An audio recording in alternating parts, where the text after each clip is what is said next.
شروع اللہ کا نام لے کر جو بڑا مہربان نہایت رحم والا ہے۔ سورہ المائدہ آیت 6 تا 16۔ مومنو، جب تم نماز پڑھنے کا قصد کیا کرو تو اپنے منہ اور کہنیوں تک ہاتھ دھو لیا کرو، اور سر کا مسح کر لیا کرو، اور ٹخنوں تک پاؤں دھو لیا کرو، اور اگر جنابت کی حالت میں ہو تو نہا کر پاک ہو جایا کرو، اور اگر بیمار ہو یا سفر میں ہو یا کوئی تم میں سے بیت الخلاء سے ہو کر آیا ہو یا تم نے عورتوں سے مقاربت کی ہو،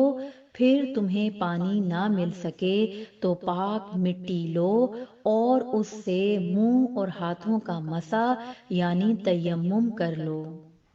اللہ تم پر کسی طرح کی تنگی نہیں کرنا چاہتا، بلکہ یہ چاہتا ہے کہ تمہیں پاک کرے اور اپنی نعمتیں تم پر پوری کرے تاکہ تم شکر کرو۔ اور اللہ نے جو تم پر احسان کیے ہیں ان کو یاد رکھو، اور اس کے عہد کو بھی جس کا تم سے قول لیا تھا، یعنی جب تم نے کہا تھا کہ ہم نے اللہ کا حکم سن لیا اور قبول کیا۔ اور اللہ سے ڈرو، کچھ شک نہیں کہ اللہ دلوں کی باتوں تک سے واقف ہے۔ اے ایمان والو، اللہ کے لیے انصاف کی گواہی دینے کے لیے کھڑے ہو جایا کرو، اور کچھ لوگوں کی دشمنی تم کو اس بات پر آمادہ نہ کر دے کہ انصاف ہی نہ کرو۔ انصاف کیا کرو کہ یہی پرہیزگاری کی بات ہے، اور اللہ سے ڈرتے رہو۔ کچھ شک نہیں کہ اللہ تمہارے سب اعمال سے خبردار ہے۔ جو لوگ ایمان لائے اور نیک کام کرتے رہے ان سے اللہ نے وعدہ فرمایا ہے کہ ان کے لیے بخشش اور اجر عظیم ہے، اور جنہوں نے کفر کیا اور ہماری آیتوں کو جھٹلایا وہ جہنمی ہیں۔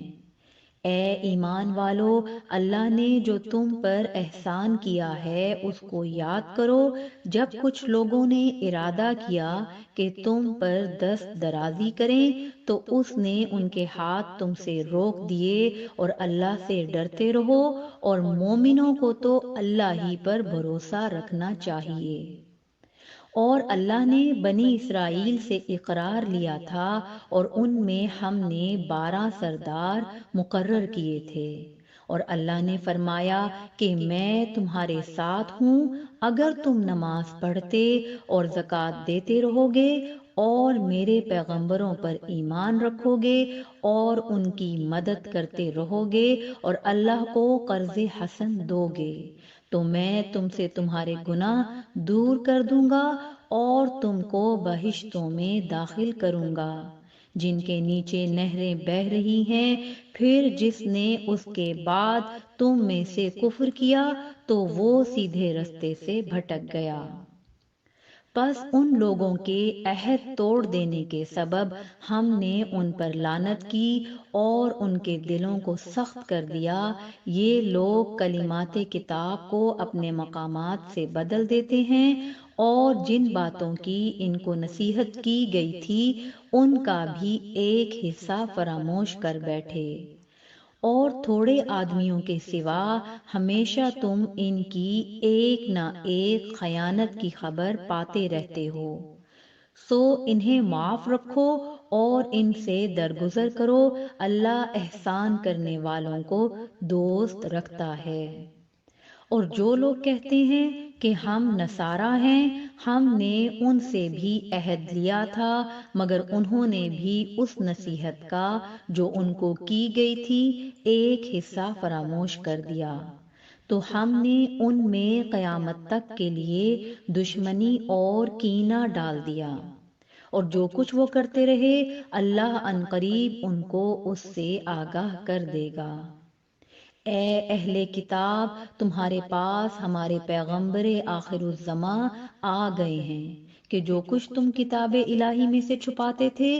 وہ اس میں سے بہت کچھ تمہیں کھول کھول کر بتا دیتے ہیں، اور تمہارے بہت سے قصور معاف کر دیتے ہیں۔ بے شک تمہارے پاس اللہ کی طرف سے نور اور روشن کتاب آ چکی ہے، جس سے اللہ اپنی رضا پر چلنے والوں کو سلامتی کے رستے دکھاتا ہے اور اپنے حکم سے انہیں اندھیروں سے نکال کر روشنی کی طرف لے جاتا اور ان کو سیدھے رستے پر چلاتا ہے۔